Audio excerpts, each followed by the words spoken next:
Okay, let me do it that way. I'll explain this later. Now, the 1602 series of controllers, what those are doing, those are the basic AC controllers that first came out. They are the ones that you originally, you bought them. Some would even put them in their own controllers, on their own enclosures. This is the one I started with. These 1602 series, they are triac controlled triac boards. That's why you see them called CTB, controlled triac board. And they are basically the basis, in my opinion, of any commercial display that you're going to do. The next one on the list, though, is the PC controller. And this one came about in much later, about 5 years later, 4 years later, 2008, maybe, something like that. And this was a cheaper option. The PC name comes from Planet Christmas, which Dan and Chuck go way back. And this is basically a cheaper version of the controller. It has a few things that are not exactly the same as the um, previous controller, but it does the same thing. The big important thing to note on these PC controllers is the only way you're setting the address is if you have one of those connectors to connect to the board. Without it, you're not going to be able to set the address.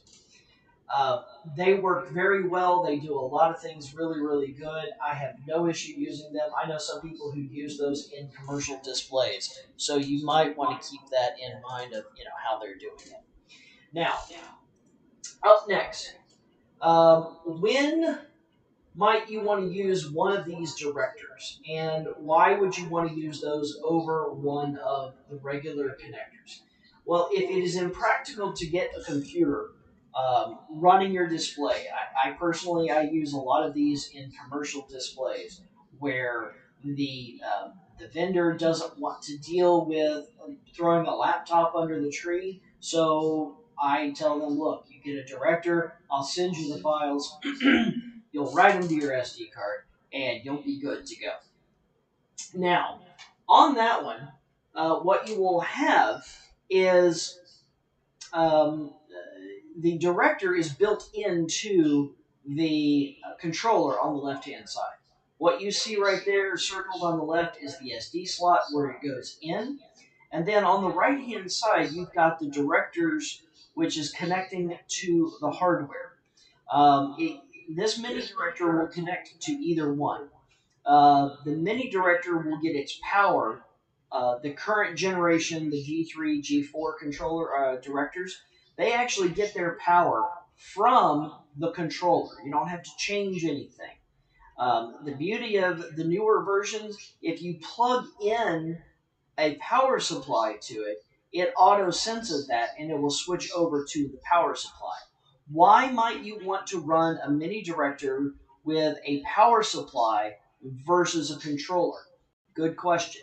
If you have more than one controller connected to your system, so if you had this mini director and then you had two controllers connected to it, if you shut off power to the first controller, that mini director has the ability to get its power from the second controller.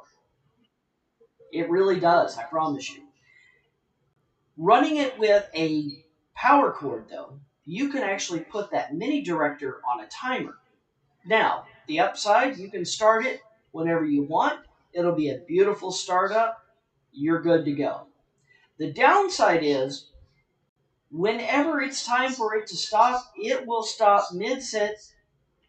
Yeah, mid-sentence, just like that. At 10:30, it doesn't care what's going on. Jingle bells, jingle all the what? I gotta know. It doesn't care. It shut it off. You're done. You can't do anything more. No title. So, now that we've talked about some of the AC controllers, let's talk about the DC controllers. Um, AC and DC, we're not talking the band here, even though they're really great. We're talking alternating current and direct current. Now, the Jim, thank you for that.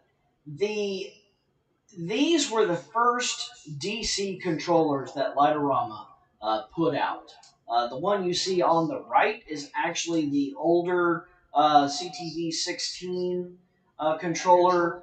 It only had 16 channels. You see a bunch of little slots, but you were actually having to put three of them on there for each one. And yeah, it only did 16. Now they've got the CMB 24, which you see over here on the left. You have 12 channels on this bank on the bottom. You have another 12 channels on the bank on the top. So you have those available to you there. Now, the beauty about those is that you have, um, you take a separate power supply on those, and you go in and connect it um, to that what do you want to call it? To that controller there, and you're good to go on that. There we go. And yeah, so those are great. They have some great use cases. Um, Back whenever they first came out, Light-O-Rama would sell a floodlight that would actually connect to this controller. Now you can't buy these anymore. They're back in my day. When I was a kid. But they connected directly to these controllers, right? And this was kind of their first foray into RGB lighting and whatnot. Now, I really don't have a catchy subtitle on this one, but these are the 10-watt floods.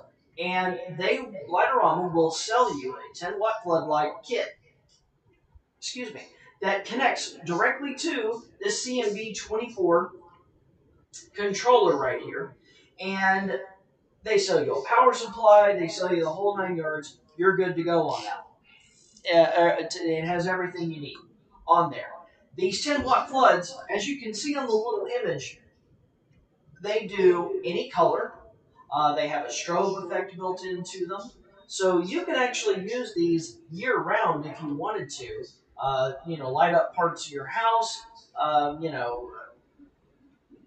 I've seen people put them under bushes. I know one guy up in the northwest. He's got his, or actually, I think he's in the southwest, out in California. I think. If you're on here, you know who I'm talking about. You'll pop your name in here. But he's got an entire setup that for his landscape lighting with Light-O-Rama and other stuff that he runs all together. You can actually do that with these particular ones. And the beauty about, by the way, let me back up a second. The beauty about these controllers here, that D on the end, I totally forgot to mention this. That means it is a director as well. So just like these connectors up here, these have the ability to store commands on them. There is a catch. They do not do audio. So when you hear someone say, yes, this controller can run standalone, what they mean is that this controller or these controllers can store data on the controllers that will play back when the unit has power. So think of it as a standalone advertising sign that you may want to run, and you turn on power to it, and the advertising sign starts to run. Right? The controller could actually do that for you. So you could actually write a program in the software, which I'm not covering today, in the software and write it to this SD, or excuse me, to the controller directly and boom, anytime it turns on, you would have these lights coming on.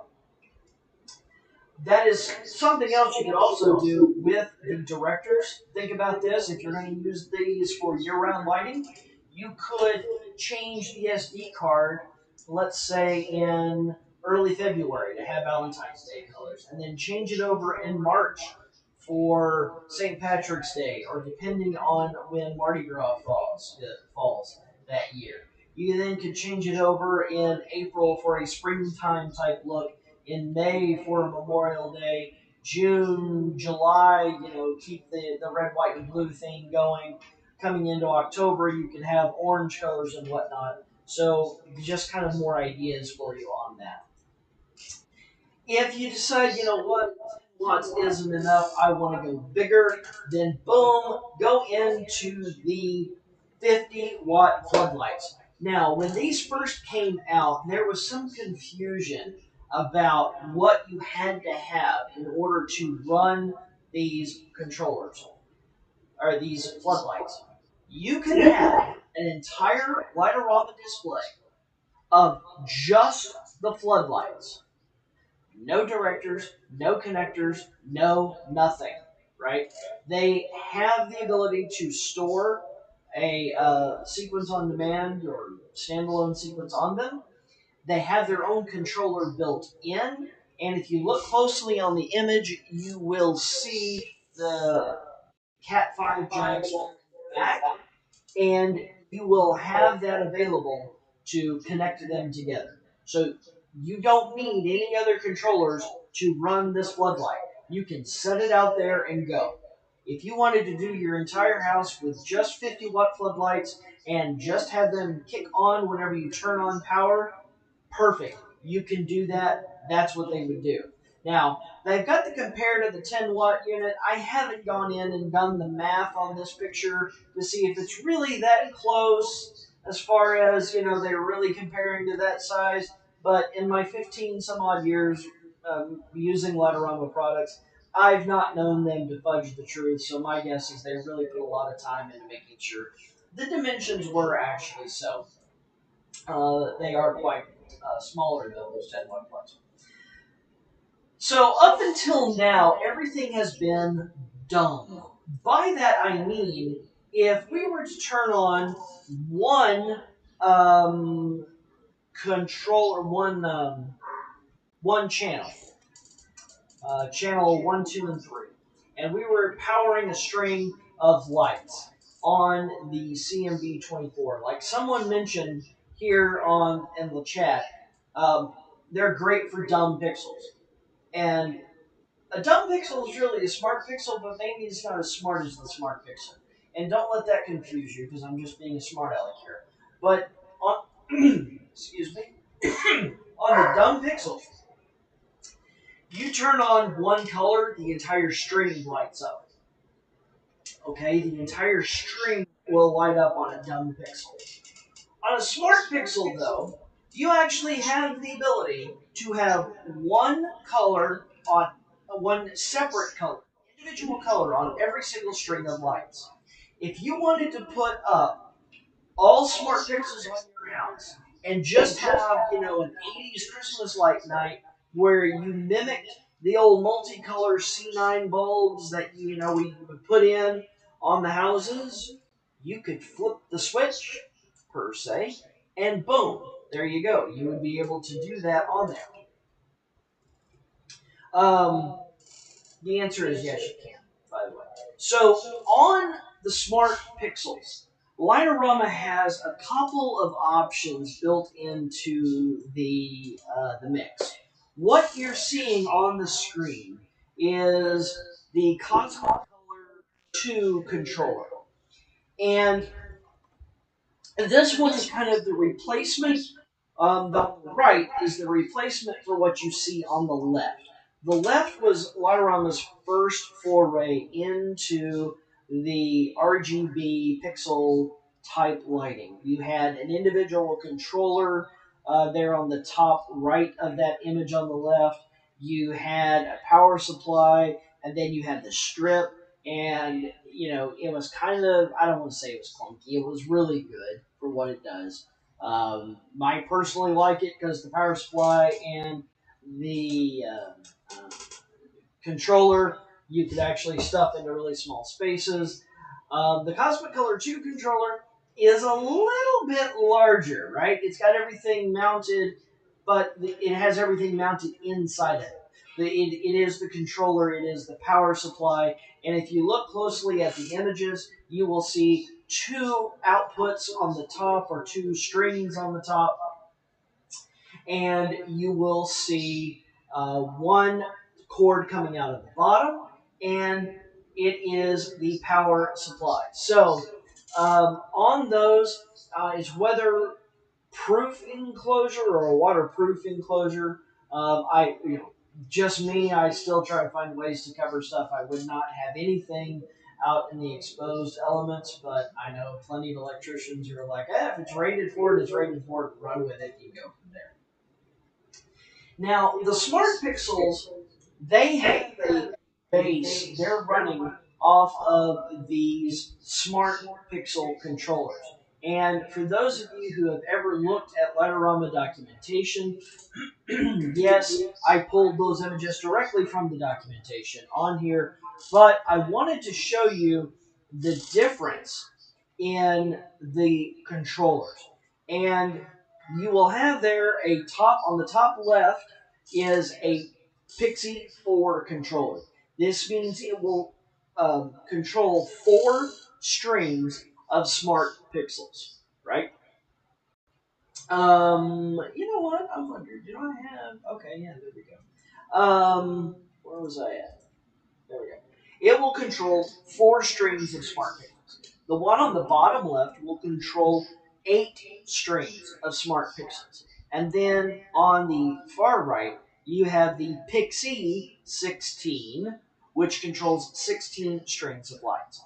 The reason I bring this up, you can see here on this slide that I decided not to use, for whatever reason. These are the types of lights that Light-O-Rama offers in their pixels collection. You have what they call the square pixel on the left. You have the bullet pixel next. You can see the square pixel again in there, but I needed a good picture of the bulb on there as well. This bulb is what Light-O-Rama first came out with as well. Um, and I've actually got some in here that were mismade at the factory that are indoor only. That tells you how far back I go. Generation 1, whole 9 yards. Still don't know what I'm doing with it. But hey.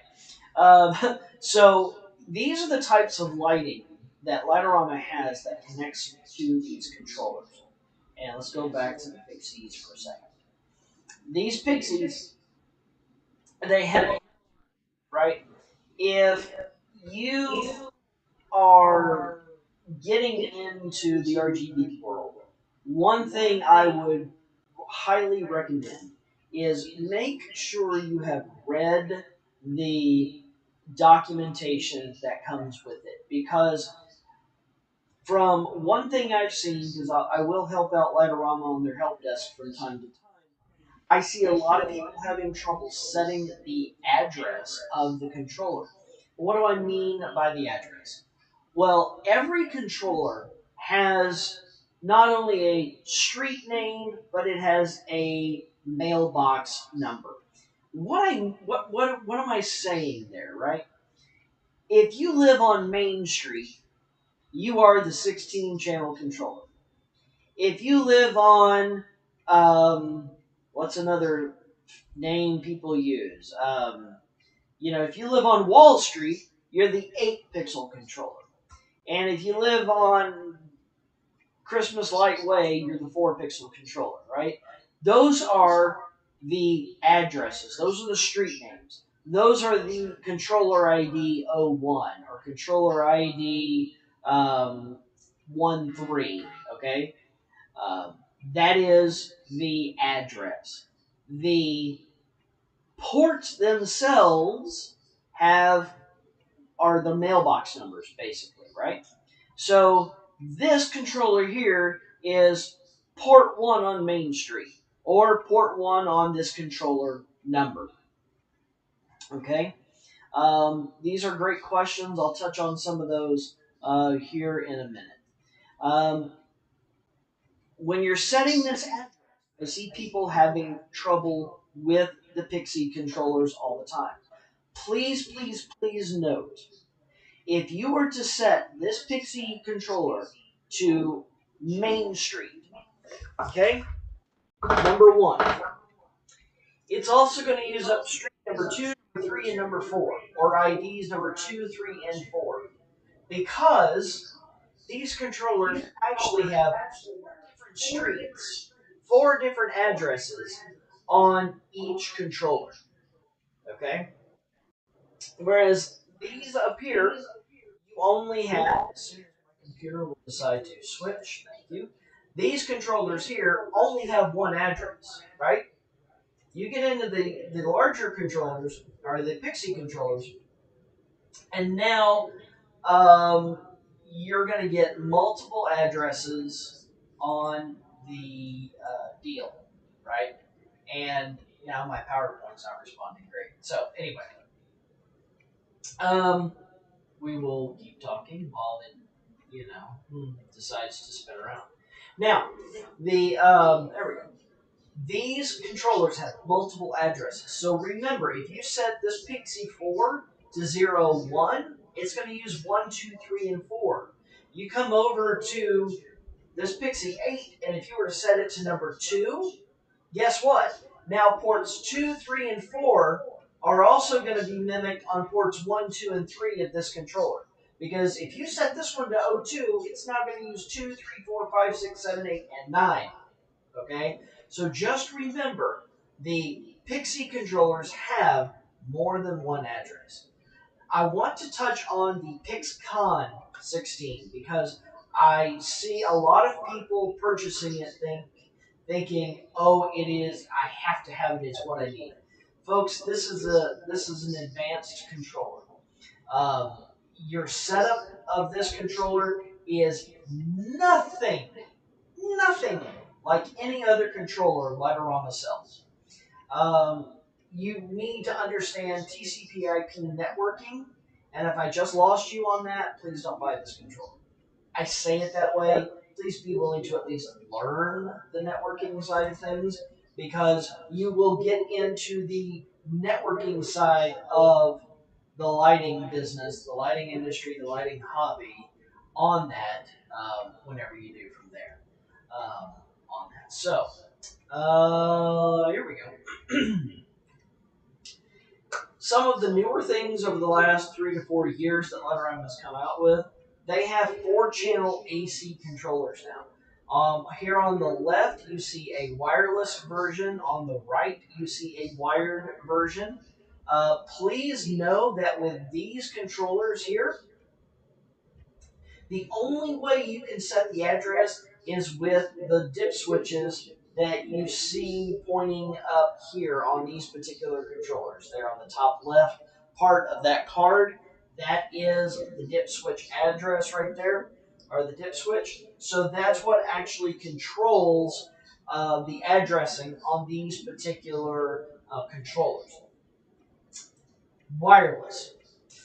Speaking of wireless, as of this moment, if you're watching this video later on, we are in early April of 2021.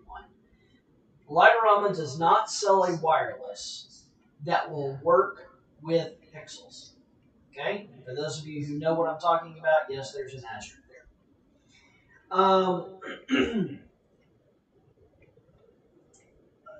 PixCon only does get one slide in the basics, but because I've seen too many people foul them up, and it should be advanced. But anyway, I'm reading the chat. The wireless units will not work with um, RGB. Yes, you can use the wireless connectors to link the directory unit that you see on bottom together. But the only data that's going over the wireless network when you're using the linking feature of this advanced director, the only data that's going across the wire, as you will, is the syncing data. Because if you have two of these directors, these G4 MP3 directors here on bottom, multi-network directors, you can link them together with the wireless ELL adapters. The reason you can do that is they're not sending that much data across the wire. Now, let's see here. Let's go over the last little bit. Some of the other hardware that Light-O-Rama sells is on the screen. They're all doing different things. What you're seeing on the far left is an input pub. It allows you to expand the number of inputs that you have on your network. So depending on what you have going, you can put more there. Next, you see inputs for various controllers on the individual controller itself. So by the way, this input pub would also have an address, right? It would also get an ID of 01 or 10 or 24 or 0 alpha, whatever address you gave it. It would also have that particular address on there. And I'll come back to I see y'all talking about what I said. I'll come back to that in a second on the yellow stuff. Um, Light-O-Rama sells transfer. They also sell some DMX stuff that you see on top, and if you're getting into DMX, we can talk about that. But let me come back to the FM transmitter a second, because people complain that this transmitter sucks. The reason it sucks is because in the United States, the Federal Communications Commission says it has to suck. It says that it can only broadcast so far. It can only have so much power. And that is the only legal way that Light-O-Rama can sell an adapter, can sell an FM transmitter to you. Are there other ways? Yes. Are there other ways you could do it? Yes. Am I going to talk about them? No, I am not. So, yeah. And okay, let me back up there. Some people say not everyone says it sucks. I know a lot of people who are using it. They're doing really well with it. Yes, but you get some of those who say no, it sucks for me. It's just one of those things. You're not going to broadcast for 2 miles with this whole house transmitter. You're also not going to get visited by agents in black cars from the FCC saying, "Hey, we got to talk," type thing on that. So you're not going to get anything on that one. So let's come back to questions. And I'm on the wrong camera there. Let me just switch that over here. So let's come back to questions. And let's see. I'm seeing them. Yeah, 2 full blocks on the FM transmitter, whole house transmitter. That's good. You know what? And that's pretty awesome that you're getting that, because there are some people who don't.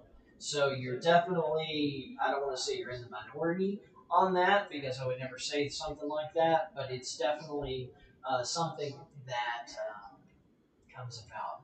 So let me kind of work through the chat and answer some questions that I saw popping up that I didn't get to.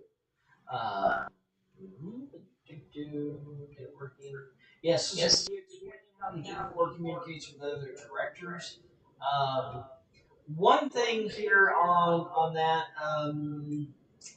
Can someone drop the network network speed page in the chat? I'll see it here in a minute. But when I said all of the controllers work together, one thing to keep in mind is that the older controller does not know about the higher speeds. And when that happens, if you try to push high speed data across that wire, and you have controllers that are lower end controllers, older controllers that don't understand the high speed, they're not going to work. So in cases like that, you have to split it into 2 networks. You'll have 2 connectors. You'll have this connector here, which would be your, let's say, your low speed network. And any controller that can't understand high speeds is on this network. You then have a second USB adapter, which is your high speed network. And that gets into the software of how you set it up for the main and auxiliary A. But you can have 2 different, or up to 16 different networks on your computer or on the directors using those multi-director rights. That is how the G4 will work. The G4 directors, yeah. So if you're getting into the hobby in the last 3 to 5 years, Um, the directors will work with all of the G4 controllers, DC 50-watt floods. Yeah, so what they were talking about controlling the floods with the older software, you can actually control them with S3 or S2 because the floodlights themselves are just 5 channels, right? You'll have a channel for red, green, blue, and then the strobing on and off. So even if you had S2 and you set it for controller ID number 1, and then you would have to go in and do an intensities levels to get your red, green, and blue over it. But you could definitely do it in S3 because that one had RGB built into it as well. We answered some of those questions there. Yeah, 10-watt floods, don't know. Yeah, 406. Who are you? I can't see. 406. Evan. Yeah, yeah, you won't have the floods won't be listed by name, but you can just add an RGB channel into it. Let's see here. Yeah, S5. Folks, I've been using the Light-O-Rama software since 2005. And I just switched over to S5 last year because even for me, I was intimidated by it when it first came out. So please don't think, oh, I can't do this because, hey, it is spectacular. I've used it for incandescent only. I've used it for RGB only. I've used it for a mix between the two. And there's one display out there that I did that I like. Actually, there are two I did last year that are both incandescent slash LED and RGB, and there's some amazing stuff. AC props that are connected to controllers. So I should agree. Tracks. Okay, that's a software question. So I'm gonna skip that one. Um, Struggling to get my Pixie to work was only when I found the option to add a Pixie controller rather than very. Yeah, so that's kind of a software question as well. But yeah, depending on how you set it up in the software, definitely goes. No, the Pixcom is definitely not an entry board. But yeah, it's pretty awesome. Regular incandescents used on the dumb RGB. I think I saw someone answer that one. No. I use the mini director to run my show off an SD card. Can I still do that with the CC2?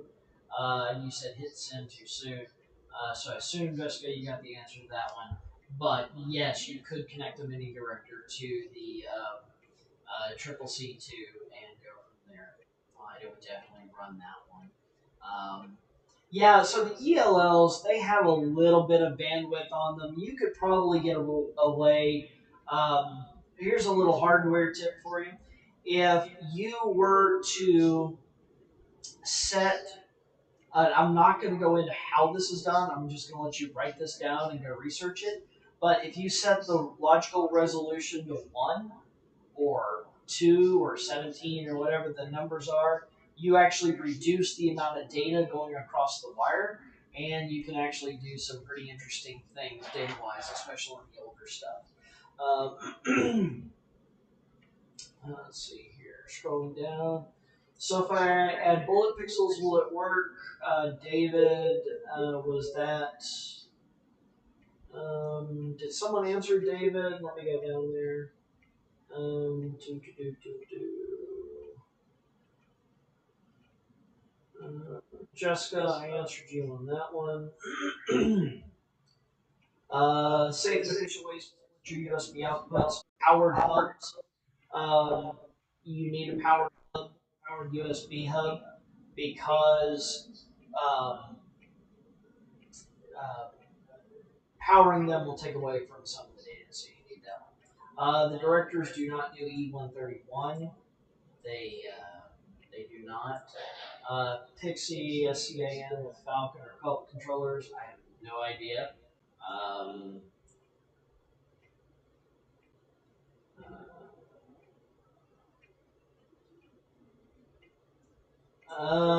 Tony, it would be channel 4 and 5 on the strobes, and I may have misspoke. I'm pretty sure. Check the documentation on that one, Tony, for the 10-watt floods, and see if they have channels 4 and 5 set for stroking. I know it is on the 50. I would be stunned not to see it on the 10s. And if I misspoke on that one, I would be very apologetic. Let me switch over to. Let me switch over to this mic. Okay, so on that, me. Okay, see, thank you. I goofed on the 10 watts. I haven't done um, the deal. Well, I mean, I like my little wireless mic, folks, because I don't have to stay right up on this mic. Because if I step away from this mic, you have a hard time hearing me. Except for the people on the Zoom, on the YouTube stream, because I've got a different mic set up over there. But hey, it is what it is. Do the Pixel Tree by LOR have to be hardwired to director? No, they do not have to be hardwired to the director. Um, you can connect the Pixie Tree to one of the directors. If you remember seeing that, you could connect those to. Um,